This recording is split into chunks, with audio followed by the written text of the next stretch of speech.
Hey guys, what's up? Welcome back to Think Big Bodybuilding Media and Advices Radio if you're listening on audio. Guys, thanks for watching our stuff. If you enjoy what you are seeing, then please hit the like button. And if you haven't subscribed yet, please do. And you can click the notification bell to stay up to date with everything that we have coming out. Today, we have with us Scott Mendelson. He's been in Scott, you've been in fitness now, the fitness world for how long? How many years? Because I feel like you're an old school guy. 21 years from a professional level. I started InfinityFitness.com from my college dorm room in 1999. So he's been around for a while. Yep. He works with and is good friends with Dr. Eric Serrano, who we're like just two steps removed. You're almost like, so I really like John Meadows a lot. We just had him on the show. I'd consider him to be a good friend of the show. My partner, Victoria Felkar, of course, Eric is her mentor. I feel like that you and I are almost related. You're like a second cousin that I've never met, that I've never met before. So nice to meet you today, man. Good to meet you. So tell me, first of all, first I want to tell you guys, we are, what would you say, how would you sum up what we are planning on talking about? And before we get to that though, I do want to talk to you about who you are and what your background is, but what would you say our topic is today? Innovative training and nutrition techniques to maximize muscle growth. Okay, and this is something that you had talked about, I know, and multiple times you've given talks about this. One of the notable ones was at the Arnold Classic last year, correct? The Arnold Classic talk was macronutrient cycling protocols for gaining muscle and losing body fat. So that was a nutrition-focused talk. Yes, at the Arnold Classic. I'll be speaking at the same event this year, which takes place on Friday and Saturday of the Arnold. And if anybody's interested in that, email me and I'll get you the direction to sign up. Dr. Serrano is also speaking. He's nice. A great speaker. Rick Collins is speaking. And they do a good job getting a good lineup of speakers. I don't remember all of them off the top of my head, but I can get that information out. But yeah, that one was really well received from the audience. I had a lot of people following up with questions. And I have that presentation if people want the slides and also the whole video of it. It was probably about an hour long, and I don't know if I have it all on YouTube, but I'll put it on there and I can send people the link. It was a really good talk. People really liked it. Okay, and I know that I saw part of it on YouTube. Right. I will be sure to put a link to that in the show notes. Cool. If you have any information for me about signing up for any of these talks to hear you, Eric, guys like Rick, I want to get Rick Collins on. I've been meaning to get him on. He's such a cool dude, and he's such a storyteller. But you guys can have the opportunity to hear people, like these guys, like Scott Mendelson. If you can get me any of that information, I'll have that in the description below as well. But first of all, tell me about yourself, man. What's your background here in fitness, and how did you hook up with a guy like Eric Serrano? I started out as a failed college football player, meaning I had big aspirations, didn't work out. I got injured because of a very bad strength coach, and I had developed a back injury. I was a long snapper, and I was pretty good at that skill, but I was out of my league in terms of physical gifts compared to the other guys there. I was in the Big Ten at Indiana, but learned a lot from that situation. That built a lot of drive for me wanting to learn everything I could about training and nutrition so I might be able to help somebody else in my situation down the road avoid the same problems. So I deal with a lot of professional athletes, more football than any other sport, college and pro. And I work with a wide group of, I would call them, everyday business professionals, male and female, probably trending over age 35, and probably, the older ones, probably in their 60s, but most between, 55. So 35 and 55 seems to be my sweet spot where I'm working with clients on supplement protocols, personalized training, personalized nutrition. And I am fortunate that I get to learn a lot from Eric. And you asked how I met him. I met him right about the time my college career ended as I was starting to seek out really smart people. And I saw him speak in Chicago in 1999. I approached him and we started to get along. I was still in school at that time and I would visit him in Columbus. And then I moved to Columbus after I graduated from college, and we've been working together ever since. He designs supplements. I help them. I get them manufactured, and We sell them all over the world. We have a very big following for those scientifically engineered formulas. And it's really interesting in that Eric actually does real experiments in the office where he will take a group of patients, have them do certain things with supplementation or nutrition or training and follow their results, look at their blood work. And he comes to a lot of very interesting conclusions where in many cases he gets some ideas from the literature. I mean, he's reading like 30 research journals a month. Oh my God. He can retain information very quickly. Yeah. In reading that faster than I can for sure. But a lot of his patients, he'll tell them, come to me for training and nutrition. He'll give me some parameters. So I'm building protocols for those people. So we're back and forth by email and we're training together on a good week twice. But we have streaks where he's out of town, I'm out of town. But he is very, very smart. So if you are going to the Arnold and you get the opportunity, you definitely want to see him speak. I think he's talking about some injury prevention stuff with training. Okay. He also spoke at the Sorinex Summer Strong 12 back in May in South Carolina, and there was about 600 strength coaches, and I've never seen so many people so focused on one speaker and different things he was doing with bands, talking about injuries and so forth. So very good speaker. I have a video of that too, I think. So I'll send that along to you as well. That's cool. And he's an entertaining guy to listen to when he's talking. He's a character for sure. Yeah. He's good. Very good speaker, very approachable, very generous with his time. He mentors a lot of people. That's cool. And that shows you something about someone's expertise when all these people gravitate towards him in terms of, kind of the mentorship relationship. He doesn't seek those out. They just, good people kind of gravitate to him. Right on, right on. You guys have some great products too, by the way. For anybody who's not familiar, EZ14, your digestive enzyme, I've used that with great success. It's a great product. It's one of my top 2 favorite digestive enzymes that I have used personally. Great. So yeah, solid product. That one has an interesting story behind it because it wasn't like Eric woke up one day and said, "Oh, I want to market a digestive enzyme." Yeah. He started to see in his practice more and more problems with food allergies, irritations, and intolerances. So some people inherently don't respond well to certain foods. Sure. And that's could range from something pretty mild to anaphylactic shock if somebody's consuming peanuts and they're allergic. That's an extreme example. Yeah. But what we found is, and what Dr. Serrano has found with a lot of blood testing, is that people can eat the same foods over and over again and develop problems. Oh, no question. I've seen that in my own life. I've seen it with people I've worked with. Egg whites, I think, have been a huge one for me and others. Yeah, whey protein, casein protein, those are very common ones. So to make a long story short, eating the same things all the time is going to create problems, especially as you get over 30. And one of the things that we found is when somebody's in that situation, oftentimes a bodybuilder, they have depleted amounts of digestive enzymes and they can't get back to normal. So the EZ14 replenishes what has been lost and also provides other enzymes the body cannot make. And the story was, he was trying all kinds of different ingredients and like screaming at me, I need this. And I had to source all kinds of stuff. It was very difficult, but he finally arrived at what he wanted based on, the patient's success.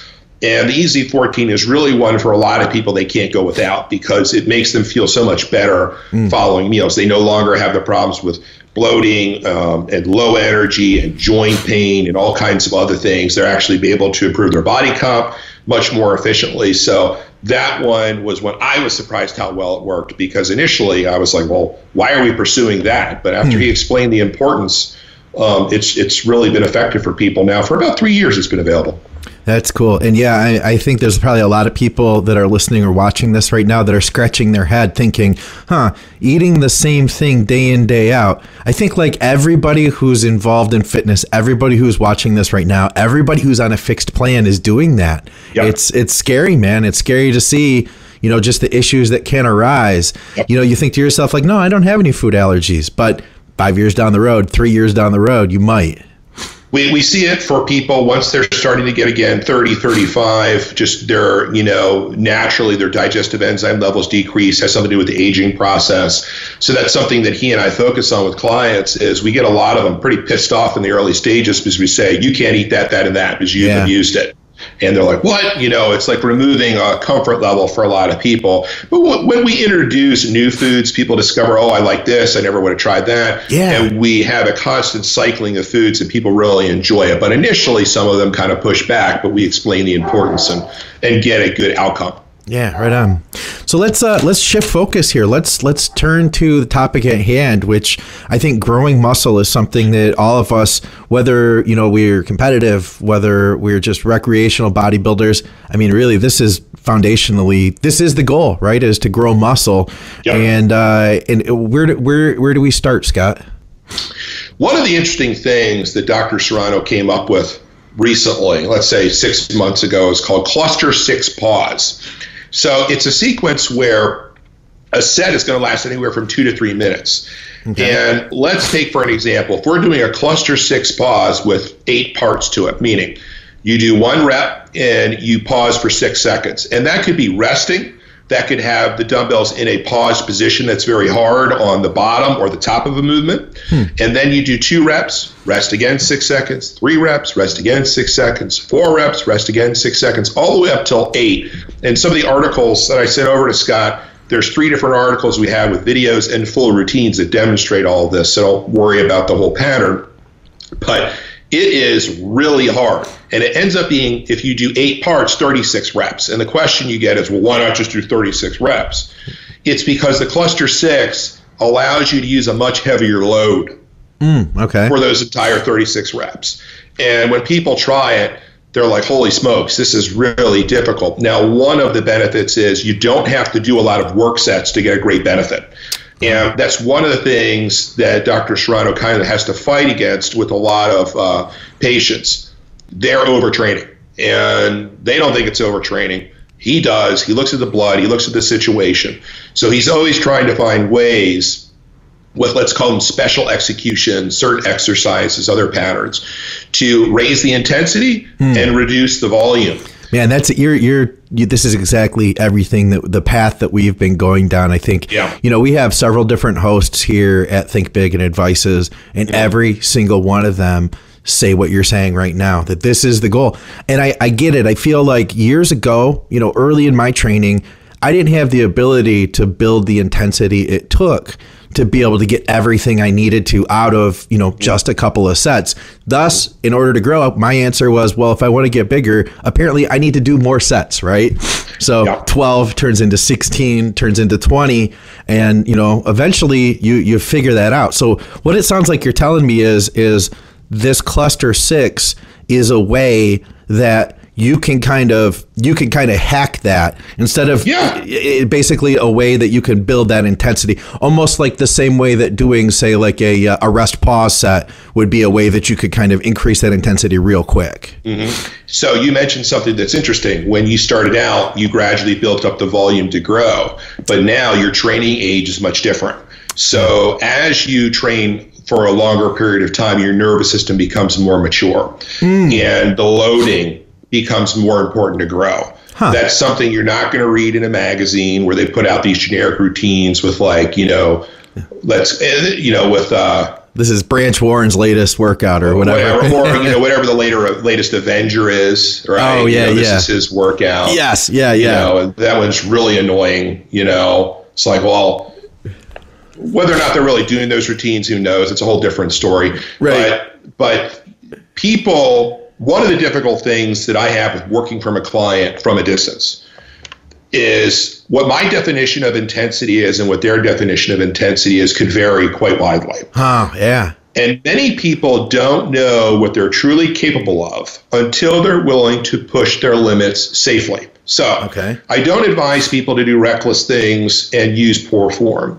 But very oftentimes when I get to meet a client and I work out with them, and I'd say, you can keep going. And they kind of surprise themselves. They got a couple more reps in the tank with good form. And they're like, if you had not pushed me to do that or pushed me to try a weight load that was higher, I never would have tried it, just because I think a lot of it is subconsciously people just are maybe afraid of failing. They're afraid of pushing themselves hard. They're afraid of discomfort. But getting over those barriers with the right strategies is really one of the things that differentiates the ability for people to go from what I think is above average to great in terms of condition, right? There's a lot of people that train. Not all of them earn great results. Sure. It's a matter of using the right strategies and applying the intensity. But the cluster 6, we start with a cluster. We can go a reverse cluster. We can do some special treatments like ischemic stuff. We'll be producing, more videos and releasing articles, nice. On the website. We send out a monthly email newsletter, which is such a pain in my ass to do.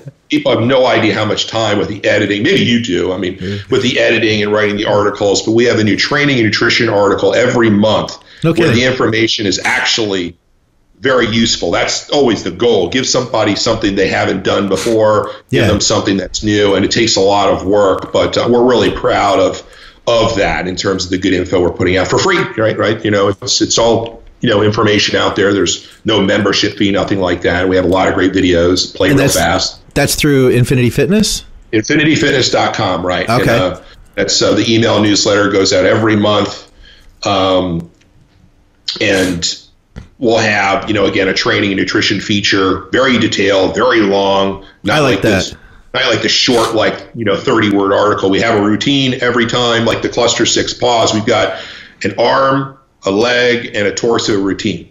And people have really eaten those up all over and really liked it. We've gotten great feedback on that, perhaps better feedback on that series than anything we've ever done. And kidding. That's saying something. We've been doing it 21 years. That's cool. Yeah, people love that kind of thing. I love that kind of thing. And I'll be honest, I'm always afraid to sign up for a newsletter because I feel like, once you sign up, it's just going to be just junk. And, here's our latest sale and that's it. But to have real content like that, that's freaking awesome. One of the promises I've made to people is I will never send more than one email a month in terms of a newsletter because it would kill me. I don't have the time to do it. 2, I don't run sales. I never have. I don't think it's necessary because anyway, all I send out in the newsletter when you sign up is the newsletter. There's no promotions. There's no asking you for anything. There's no this or that sale or anything like that. It's one email a month. So that's all I have time for. That's so cool. No, I figured I'd say that because that's kind of the vibe I got. And I'm thinking to myself, that's something, it sounds interesting, man. Anyway, I'm taking you off track here a little bit. Well, in terms of cluster 6, so the construction of is usually, we would do 1 or 2 exercises perhaps for the posterior shoulder or the mid back to kind of fix a weakness and warm up the shoulders if we're doing upper body. And then we're looking at, after a warm up, probably 2 work sets per body part. Okay. So let's say that could be 2 sets for bicep, 2 sets for tricep, 2 sets for shoulder, for example. So you could have 6 work sets. And boom, you're toast.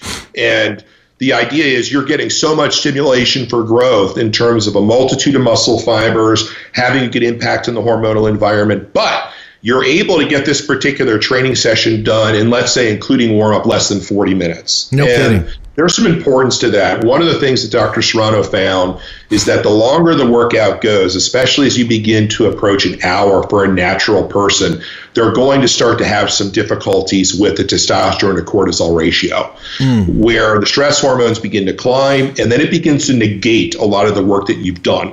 So that's something that I have to almost really re-educate a lot of clients about, and saying shorter and more intense is better. And you ensure that you're not flirting with overtraining, and you still have to take care of proper fueling with your workouts and also recovery. And that's where a lot of the scientifically engineered supplementation, comes in as well. You've got to look at the total picture to maximize your success. Okay. Interesting. Now that sounds like something so you said then too, that the explanation of the cluster set, you'll have that in it somewhere else. Can we link that or something? Oh, yeah. I've got full routines that lay out exactly how to do it in those 3 articles, and videos demonstrating everything and the workout. So it's really really complete. I mean, I've had a lot of people email me and say, I just adopted that workout for the last six weeks, and that's all I've done. You know, they had the arm workout, the torso, and the legs, and that's pretty much all you need. Maybe if you're trying to lose body fat, we have fat burning interval routines people can use too, and afterburners is a whole different other topic. But you know, we give you everything you need to have a really good training session, even if you're advanced, you know, too, because the stimuli is fresh. And, you know, that's another thing is when I'm analyzing somebody's training, you know, or Dr. Serrano does the same thing. It's like, well, how long have you been doing this? Like, oh, since, 1987. I mean, yeah. There has to be a constant change with training, especially as you become more experienced, which I gather a lot of the, listeners and viewers for this show are. So you got to think about that. How much innovation do you have in your training? Does it, meet your needs? Are you providing the fresh stimuli that you need to grow? And in my opinion, there needs to be a complete overhaul of training approximately every 6 weeks. Okay.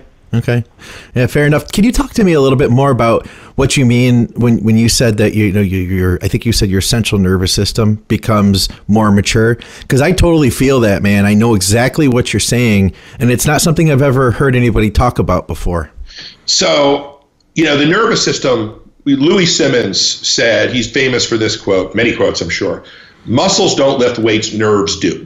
Okay, so the nervous system encompasses, the brain and nerves that run throughout the body, right? Yeah. So there's nerves and muscles. There's nerves that people think about, they sense pain, but they're a large part of how the brain works, how the body works for your strength. And part of training is to have adaptation to load. And over time, the body becomes more efficient. So you need more loading in order to stimulate more muscle fibers, in my opinion. I think the nervous system also does have a governing impact on your ability to grow. So let's say this. If you had a muscle where for some reason the nerves died, and I don't remember what the condition is, the muscle would completely disappear. You'd have complete atrophy. Okay. So there's a relationship between the muscle fibers themselves, the composition of the muscle, and also the nervous system. But one of the things that I've observed doing training programs, and I've been doing this, I don't know how many training programs I've written. It's usually what I do on Saturday. Okay. It's got to be well over 10,000. I'm trying to think. I was one of the first people offering personalized training on the internet back in 1999. And at that time, I don't think I was really good at it. I had the basics down. But as I've learned more and more about training, and my greatest laboratory of learning has been the success that I produce for clients and failures too, what worked, what didn't, what worked for certain situations, is that over time, as people become more experienced, they need more weight load, but they need less volume. And again, I think it's just as you get stronger, you have to stimulate more fibers, have more weight load. You have to have fresh stimuli. For example, 1 1/4 reps, right? So imagine like on a bench press, you go up a fourth of the way, down back to the chest, and all the way up. That's a 1 1/4 rep. Yeah. And it's a different execution. It allows you to work on a weaker point, the lower part of the chest, for people typically weaker versus the lockout. Just an example of a special rep treatment. But it just goes to show you, even if you're a bodybuilder and you're not a power lifter, you're not a strength athlete, you've got to use the proper loading progressively to gain more muscle. That I'm 100% sure of. Maybe some of the exceptions are somebody who's very ectomorphic. They're going to be more slow twitch, which they need a lot of time under tension. But still, even then, as they mature, they don't need necessarily a lot of sets to grow. Hey guys, why are you using sports nutrition that was designed for someone else? At TrueNutrition.com, they offer the world's largest selection of quality protein powders, and they let you design your own custom blend from a variety of powders, flavors, boosts, and packaging options, like the Team Skip blend, for instance. That's over 20 billion possible combinations to create a protein powder tailored to your diet, your goals, your tastes, and your budget. TrueNutrition.com also offers the ability to create delicious custom oatmeal blends. And they're third-party tested, proving that all their supplements are ensured to have the highest level of quality and value. Don't be a sucker and pay for fancy packaging and gimmicks. Discover the source that bodybuilders trust and stop using mass-produced nutrition that wasn't designed for you. TrueNutrition.com, and use our code ADVICES at checkout to let them know that you support the shows. Interesting. So, you mentioned that one of the big mistakes that people make is that there's just too much volume, and that you made 2 points. A, that there's too much volume, and that B, people just do the same thing day in, day out. As a coach, as somebody who's in fitness, and has been for a long time, what are some of the other mistakes that you see people make? Training frequency too often. I mean, one guy emailed me the other day. He owns a construction business, and he's like, "I want to train every day." Yeah. Why? My first question: why? Why? Well, I'm gonna earn progress faster. So not necessarily. Yeah. So along with them being the workouts being too long and having too much volume, many people train too darn often. Sure. The objective is to train and then shift the focus to recovery, and not train again until you're fully recovered. And as we think of the linear week of 7 days, a majority of people do very well with 3 weight training sessions, 1 core training session. Now, if they're trying to gain muscle as the top priority, I might have them do 1 or 2 other functional training sessions a week. That could be pushing a sled, lifting sandbags, doing things like that are aerobic in nature to a degree, or anaerobic in nature, but you can also mix some other conditioning in. And then if it's somebody trying to maximize body fat loss, I'll have them do at least 2 fat-burning interval sessions per week, which are very difficult. And they may do some afterburners after that, which I could explain as well for fat burning. So weight training wise, 3 sessions per week in terms of maybe it's a split of torso one day, arms and shoulders another day, and lower body another, is enough for a lot of people when they train correctly to grow, to lose body fat, to gain strength. And would you say, like, even for a bodybuilder, somebody who is advanced and competitive? So another thing, when I pointed out that your nervous system becomes more mature over time, I think when you need more loading, it very well could be for a lot of bodybuilders that they've got the recovery scenarios down to the point where they can train more often and benefit because they recover more quickly between sessions. So yes, I think there are situations where they can train more frequently. That takes more organization, I think, because again, you're not necessarily working on a linear week. You're, you're 1 day on, 1 day off. So yeah, that can be. I also find in certain situations that training twice a day can be beneficial, but not for very long. If I have somebody who's prepping for something, we could do 2 weight training sessions in a day. There are some benefits to that for maybe 6 weeks before I would get away from that, but they'd have to have the recovery conditions really dialed in to benefit from that. So it is something I test with clients, what's the right training frequency. But if you're a serious bodybuilder and have the recovery down, you can train more often than that. I know a lot of the people that listen to the programming, including myself, have gravitated toward push-pull legs for routine now. It used to be 10 years ago, we were all doing one body part a day, the 5 day split type thing, chest one day, back the next, that type of thing.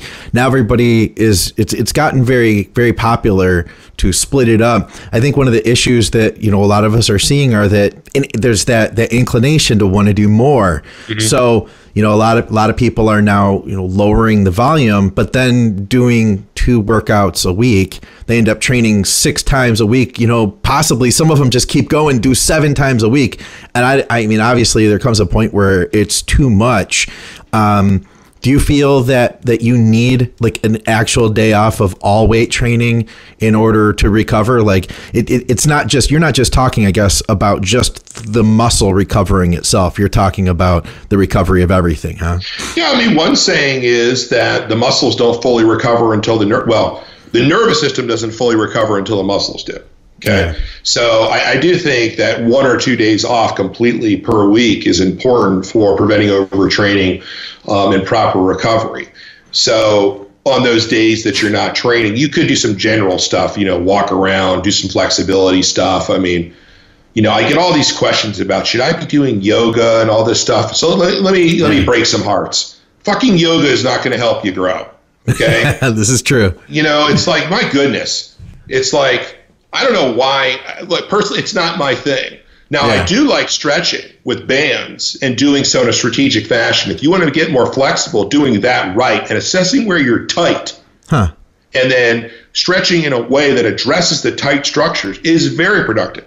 Okay. So to me, don't tell me, oh, well, yoga is my only option to gain flexibility. Not in my mind. I mean, I guess there's some benefit depending on what you want to do, but in actuality, there are methods for stretching, especially when you can get assessed. They're going to be much better for your recovery and muscle growth than yoga. I just don't like the whole shit. It's like being in the class and it's like a seance, and people are wearing all this weird clothing and stuff like that. And it's just not my thing. You're not a fan of incense, huh? No, I don't like the whole thing. I don't get why it's so attractive to people. That's fine. Not everybody has to like what I like. But if you're telling me, especially from a lot of females, well, I want to lose body fat, so I'm going to go on a vegan diet and then I'm going to do yoga. And I said, well, that's going to put you several steps closer to death. Really. It's not going to help your body composition. And they're very dogmatic. Some of the yoga people, not all of them, don't start sending me hate mail. With a lot of the vegan agenda and whatever, and it's wrong. It's dead wrong. That's not going to improve your body comp. So point is, everybody needs to weight train. Not everybody needs to do the same things, but everybody needs to weight train, I think, to maximize their quality of life, to improve their daily performance for a lot of preventative reasons, and to optimize body composition. That I'm 100% sure of. Okay. And back to the three times per week. So that's what you would prescribe then to the vast majority of people, including to like you mentioned that you work with pro football players, to those guys as well? No, I think they need to be a little bit more frequent. If they're in the off season, I think 4 times a week is best for them. And they're going to be doing a lot more power movements. They also, depending on if they're with the team or on their own, they have to do a lot of running and other skills. In the case of a professional athlete, what their situation should be during the off season is work out, rest, do what you need to do to recover, and treat your body like in a very professional manner. You don't always get that. I think that when the NFL players negotiated out of their collective bargaining so they do not have to work out as much with the teams was a mistake. I think that some of the players do an excellent job taking care of themselves and find great strength coaches during the off. Other guys do not. They're working out with their cousin. They're, or they're missing workouts constantly, things like that. So the point is, for a professional athlete who has a lot of time to rest and recuperate, they're probably more along the lines of 4 times a week power movements and probably 2 days a week doing sprinting and other agility work, on the field, if they take care of themselves. Okay. Yeah, that makes sense. How would you go about, back to, a lot of our focus being physique type sports, how would you go about trying to help somebody that was dealing with a weak or a lagging body part? Because it sounds like overall, this is something where you'd start out applying, a program like this across the board, and then there's going to be some areas that develop better than others. I guess, first of all, why is it? I'm sure there's a lot of reasons that a muscle can be weaker, but what are some of the reasons that you see, say somebody has a lagging back or that their legs don't want to grow? Genetics, injury, prior injuries that may have shut things down, poor training design in terms of their protocol. So, for example, if somebody just overdeveloped certain muscles and underdeveloped others, and those underdeveloped muscles just don't engage properly because the other prime movers are so much stronger, that comes to mind. But injuries, there could be a lot of different levels to that. Did somebody experience some kind of injury where they've been compensating and using different form patterns for a long time to protect it? That could be one. I think muscles that are overly tight also, which could be related to a certain sport or to, certain training design. When muscles are really tight, the fascia constricts. Fascia are like bags that surround muscles, but they are extremely strong. They're very, very strong. I don't remember like how it was described in a research paper, but they have incredible strength and muscle fascia. Okay. So if they're too tight, muscles can't grow. Okay. So in other words, if you have very tight structures, and especially they've been tight for a long time, those fascia are so tight they constrict growth. So the answer is then to take on a flexibility program to loosen all that up, to loosen up the fascia, to create more room to grow. And I think that can be a simultaneous process with also training. I think you can still train very well to address those weak areas while at the same time addressing the tight structures with proper stretching. And where I've seen the most success is if you have a local expert, and there's some different schools of thought with stretching that can assess you and see what's tight and work on those tight structures. There are a lot of times when you can't loosen it up on your own. There needs to be some different techniques with the nervous system. There needs to be use of bands, special stretches, things like that. So if you've been tight in an area and you're not been able to grow, that could be a large part of it. You got to find somebody that can loosen you up and then give you a stretching program ongoing that you can maintain that flexibility. Who would we go to talk to find that out? Like if that was our concern, if I thought that may have been an issue, what's my next step? Because I know a lot of the guys who may be watching this are thinking like, well, my option is I go to my massage therapist or I go to my family doctor. And I don't think either of them are necessarily going to have the answer you're looking for. Sometimes a physical therapist can know. There is a woman in Arizona, in Phoenix, that certifies people. And I think her name is Ann Fredericks, and I think it's called Stretch to Win. Okay. She worked on me once a long time ago, and she's the best that I know of. And I've had a lot of different types of things done. That's who I would recommend for improved performance as well as loosening structures so that you can grow. So you might find somebody in your area, wherever you are around the country, that has gotten that certification.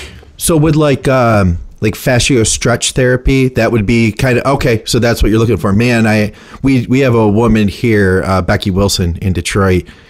She's brutal, man. Just flat out. It is brutal. But what you're telling me though is that if that was the situation, this might be an option to try to say bring up that legging, hamstring or whatever it is. I've had stretching sessions done where my hamstrings have been the following days more sore than a very difficult workout. Okay.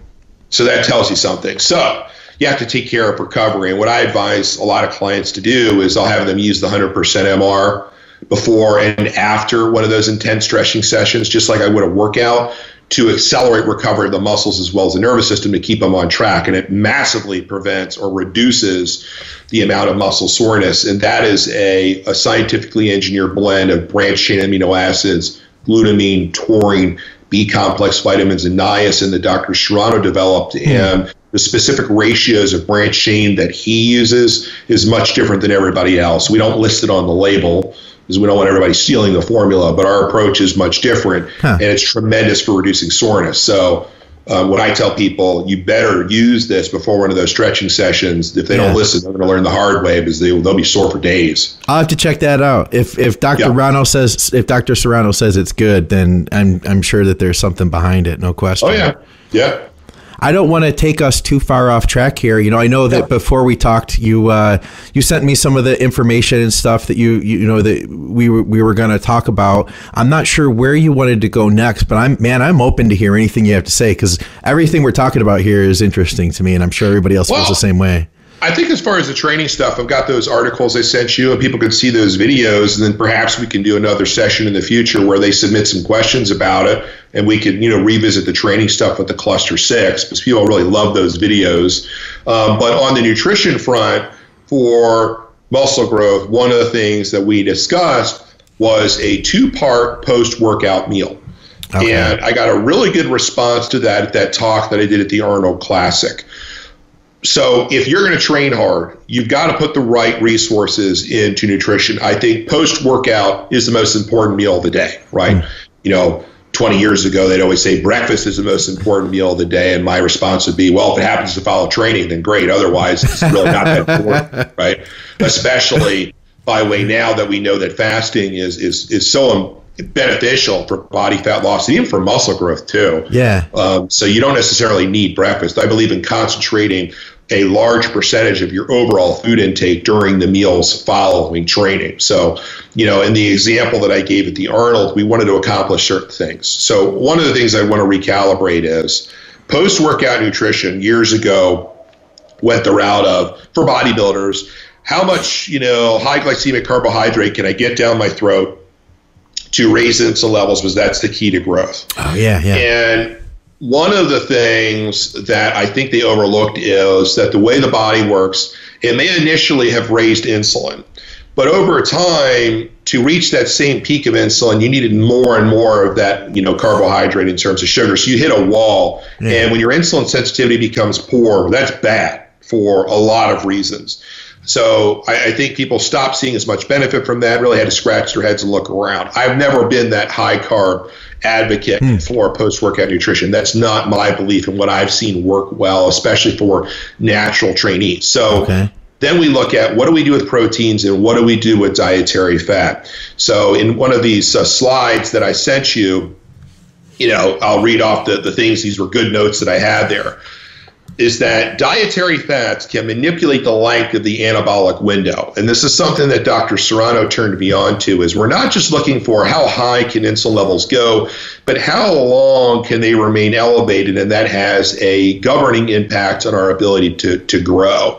And carbohydrates can dictate how high the insulin levels rise. So if the carbs dictate how high the insulin levels rise, and the dietary fats dictate how long those levels can be elevated, then there is an important relationship between those two. So to take from that, good fats are really important during the post-workout meal, and you don't need as much carbohydrate as what many people would think to maximize growth. So we have... I'm just going to throw in and say that, and that would not be what a lot of people would suggest, because the thought had been get those fast carbs in and don't have any fats, because fats are going to slow it down. And what we want is to get that carb in as fast as possible. So I would just like to point out that already we've got a little bit of deviation here, but you have something to back it up. This is interesting. Yeah, dietary fats are important. Okay. Very important. They're very anabolic. And what I would say to people is you really have to try a lot of things for a sustained period of time to see how well they work for you, right? There could be a lot of people that have had success with the very high carb approach. I think they're a smaller portion of the population that may do well with that, and there's other parts of the population that need different tactics. And, again, a lot of this is genetically based. So, first of all, pre and post workout, I recommend the 100% MR and the muscle synthesis powder. And the muscle synthesis powder being a free form amino acid combination that Dr. Serrano developed. And the reason those two are so important pre and post is while they have no caloric burden, they provide a ton of raw material the body needs to recover and to grow, and they bypass all the digestive hangups. Something that I say very often is protein shakes are too little, too late. By the time they break down, by the time they deliver the raw materials, it's gone through a lot of steps. It doesn't get to where the muscles need to go, in my opinion. Okay. So when you're using scientifically engineered amino acids in the right proportions and the right amounts, again, they provide what muscles need within seconds. They bypass all the digestive hangups. So taking care of that is a lot of your fast-acting materials that are needed to reduce catabolism, to refuel, to provide raw materials when the muscles are being worked and need to repair ASAP. So that's one thing we do. But then moving on to the first post-workout meal, which let's say is about 30 to 45 minutes after training, depending on how long it takes you to get home or to a restaurant, whatever. We're using lean proteins because they do tend to absorb more quickly. So we're talking cage-free eggs, we're talking chicken, wild-caught fish, wild-caught seafood are good examples. We're using a high amount of monounsaturated dietary fats, olive oil, avocado oil. We also use a toxin-filtrated fish oil, the alpha mega M3 that Dr. Serrano designed. And we're also going to use some things for glycogen replenishment, which could be white potatoes, sweet potatoes, rice, things of that nature. And I have a picture in those slides I sent you. Also, we like grass-fed butter, too. That'd be a more of a saturated source, but I think it does work well to provide anabolic dietary fats in that first post-workout meal. Then, if we wait about, let's say, 2 to 3 hours and do the second post-workout meal. Okay. That's where we go higher on the fats. Okay. We want to have organic dietary fats because they have the ratios of essential fats that nature intended, and they're also free of hormones like estrogen and other crap that commercial ranchers sometimes put into commercially raised, cows and so forth. So we want to avoid that, right? We don't need extra estrogen. So the higher saturated fat intake from organic sources, could be grass-fed steak, grass-fed ground beef, organically raised bison, lamb, things of that nature, things with a higher dietary fat intake. We'll still have some carbohydrate, but less than the first meal. If I had 100 grams of carbohydrate in the first post-workout meal, maybe I'll have 50 in the second. Okay. That's an example, an easy way for people to look at it. Yeah. And the amount of carbs, again, depends on the activity level, the goals, the genetics, the person's body size. What do we need? Are we trying to replenish glycogen or just, push some natural, anabolism? And we'll include dietary fiber as well, in those meals. We'll also, you mentioned the EZ14 digestive enzyme catalyst, really important with big meals. To me, I don't eat unless it's a big meal. I don't mess around with snacks or other things. If I'm going to take the time to eat, I'm eating a lot. Okay. And I'm sure there's professional eaters that eat a lot more than me. Those people would crush me. Yeah. Like a normal person, I'll eat a lot more than a normal person. Right? Okay. I'm good at that. So anyway, it does work well for a lot of people to gain muscle, depending on their frequency. But the EZ14 helps people assimilate more of the nutrients and not have the side effects that they would often have with big meals, like fatigue or stomach upset, things of that nature.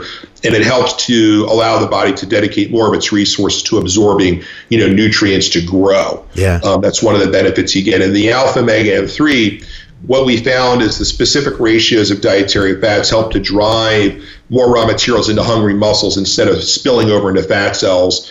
And I believe that the ingredients of the alpha mega M3 that Dr. Serrano assembled does a very good job of optimizing insulin sensitivity as well to support muscle growth. A lot of people think, well, fish oil is only good for body fat loss. Well, it's good for improving body composition all around.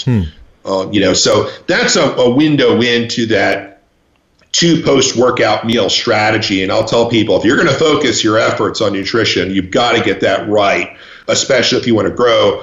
Different strategies are very important for body fat loss, but the slides, and again, I'll get you the video of that whole talk posted for, I'll send that to you so people can look at that too. But we got a really good response to that. Does that give you a pretty good look into what I was talking about on the post-workout meals? Yeah. No, I think so for sure. It's something I think it like I said, it's definitely contrary to what I think a lot of people have done. I would be interested though if anybody does try adding more fats to their post-workout to see what your results are. I mean, and one point to make. The objective, insulin is the body's most anabolic hormone, and it's perfectly natural, right? We're not talking about exogenous insulin. The body makes insulin. And, the goal is to not only peak the levels, but to sustain them for a longer period of time. That's the question. Well, why are we doing this, Scott? Well, we want to peak the insulin levels and sustain them for a longer period of time. Gives us a larger growth window. Yeah. That's the whole point. So when I've done that with clients, I have seen faster rates of muscle growth. That has worked really well. And I've also seen the ability to grow while accumulating less or no body fat, which is also a thing people want to do. They want to gain muscle quickly, but they don't want to pile on body fat. I think managing the sources, the timing, and amounts of carbohydrate is very important to prevent the body fat accumulation. Because otherwise, it very easily spills over into new body fat, right? Sure. So that's why the fats filling a larger portion of the overall food intake as opposed to carbohydrate, very good for gaining muscle without adding additional body fat. So let's say, you take the guy who was eating 100 carbs post-workout. How would you suggest he began to apply this strategy tomorrow, after he gets out of the gym? Where would he go with adding fats and adjusting things down? I would, first of all, change the carbohydrates. May not necessarily need to eliminate them, but change to more real food sources. Okay. Right. I don't like the fake sugars or things of that nature. Okay. Raw honey is actually something in a small amount that can work well, during and post workout. for some anabolic properties and some performance properties too. That's one Dr. Serrano uses often with people, and it's relatively cheap, raw honey without any additives. But I would tell them to stock up on avocados, on extra virgin olive oil in a dark bottle or can that they can easily find in any grocery store. Yeah. Cage-free eggs with the yolks. Whole eggs are very good sources of dietary fat. Grass-fed butter is very easy to find.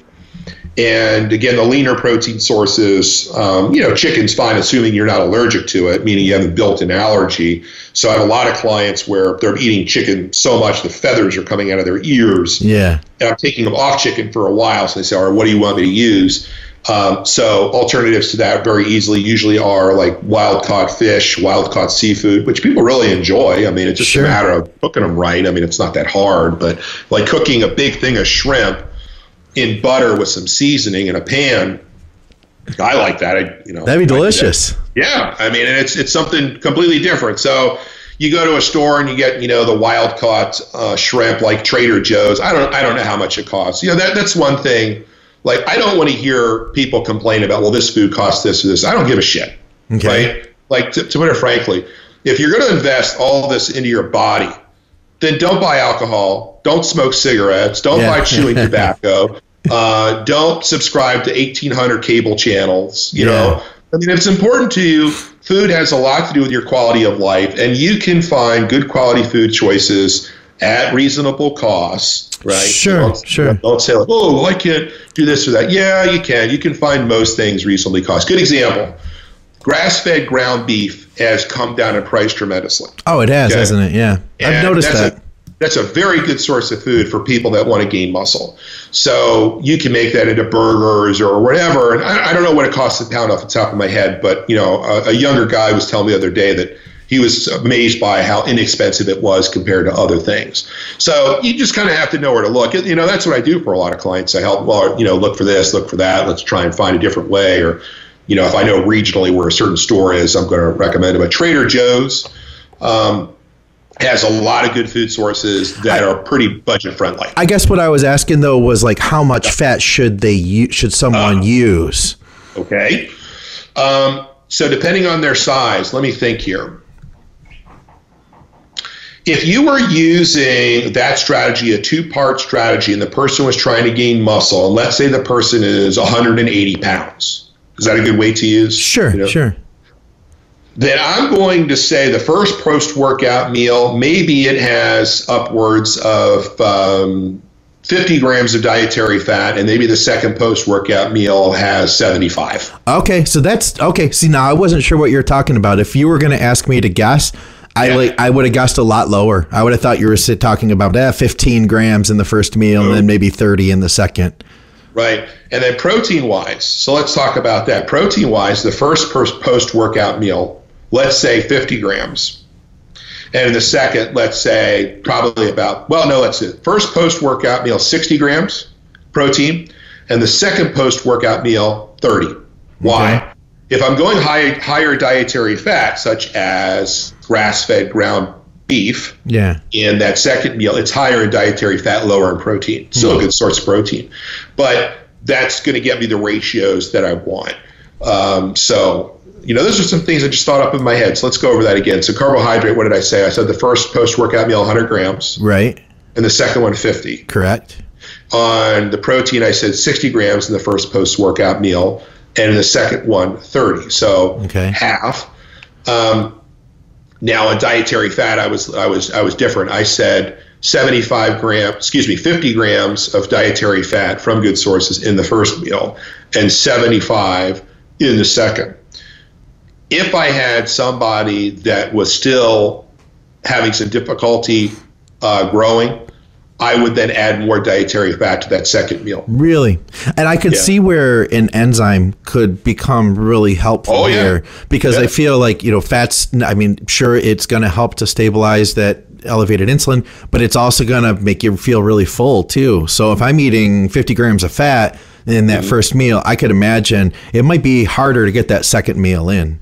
Yeah, but if it's 3 hours later and you kind of trained your body to that, for some people, they have to take a gradual approach. Like I tell people, you wouldn't go into the gym if you've never trained before and do all these sets, right? It's a gradual thing. Well, if you need to retrain your body to eat more good proteins and good dietary fats and fibrous vegetables, it may need to be a gradual approach in terms of portions. But one of the things I use with let's say somebody who's in their late teens or early 20s that needs to grow quickly and is having difficulty, I'll have them add a lot of extra virgin olive oil to meals because, look, it's not very dense. Yeah.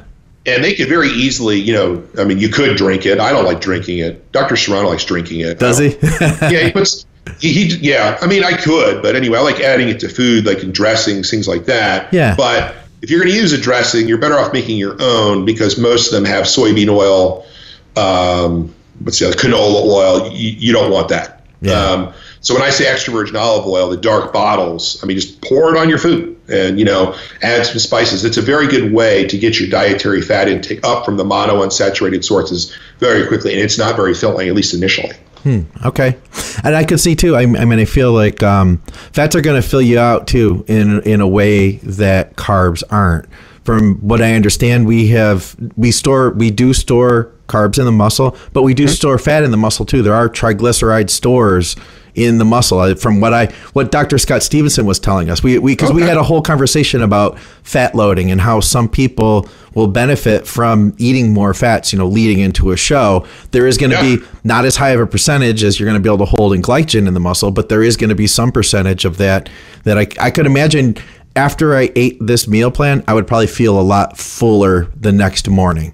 Fats kind of sustain that too, I feel. So that brings me to another point. If it's somebody that's trying to gain muscle and lose body fat at the same time, one of the things we know from the literature and practical experience, and Dr. Serrano and I were talking about this weekend, is that a fast in the range of 16 to 18 hours has a lot more benefit than, let's say, 12. Really? So if we're going to have a very large meal, let's say if you train late afternoon or even early evening and then do those two post-workout meals, one at 7 o'clock and one at 10 o'clock, right? Then if I have very big meals there and then I'm no more eating until, let's say, lunch the next day, that would be, 16 hours? No. So 10 to 10 is 12 hours, 10 to 12 is 14. So let's say I moved it up to 2 o'clock, 16 hours. Okay. Those larger meals then sustain you for a longer period of time in terms of the fasted state. No kidding. Okay. Well, I think about it, I'm eating more, and then if I'm going to fast for a while, I should remain full for longer, especially if you balance things out well, in terms of the meal structure. That's something I play with a lot, too. And fasting can work well for muscle growth, too. I know it would be counterintuitive to a lot of people thinking, well, got to eat 6 times a day. There's some phenomenal things that happen during a fasting period, and as it relates to muscle growth, I think the body becomes more efficient. I can see that. It becomes more efficient in terms of how it uses the nutrients. It knows what to do. And it becomes, to a point where it knows how to store the nutrients. Maybe something happens with macronutrient partitioning in terms of how the nutrients are used. Who knows? But I've been pleasantly surprised. I've found I've been able to help people gain muscle and lose body fat at the same time when there's been, using fasting protocols that may change in length on certain days. And, a big focus on those post-workout meals to sustain people for a longer period of time. Interesting. One of the things I was reading out of your notes was the idea of gaining muscle through macronutrient timing. Can you explain what you mean by that? I'm trying to remember what I was thinking. Well, put it this way. Just like training, you have to change up the macronutrient percentages to prevent metabolic staleness, to increase muscle-building enzymes, to increase fat-burning enzymes, to naturally optimize, anabolic hormone levels. So I think my thought process was when I did that back in March was changing up the macronutrient percentages is very important for preventing staleness. As we talked about, when a lot of people are in a structured meal plan, they eat the same things over and over, same meal timing, same compositions.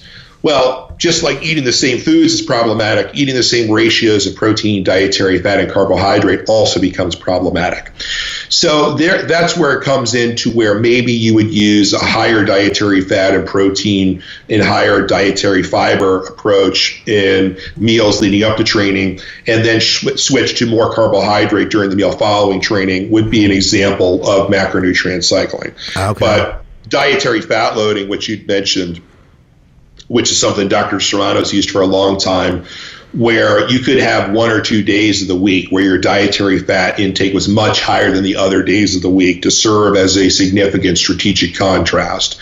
So one of the reasons he was doing that was to see what would happen with testosterone levels, to try and raise fat-burning enzymes and muscle-building enzymes, to lubricate the joints, to rest the body from some other food sources. But that's worked really well. And when you get into the protocols to get a competitor ready for a show, it gets complicated. And one of the big mistakes a lot of the competitors make is that they're playing with their last couple of weeks of prep. They're playing with the nutrition for the first time before a show. Yeah. I mean, to me, that's crazy.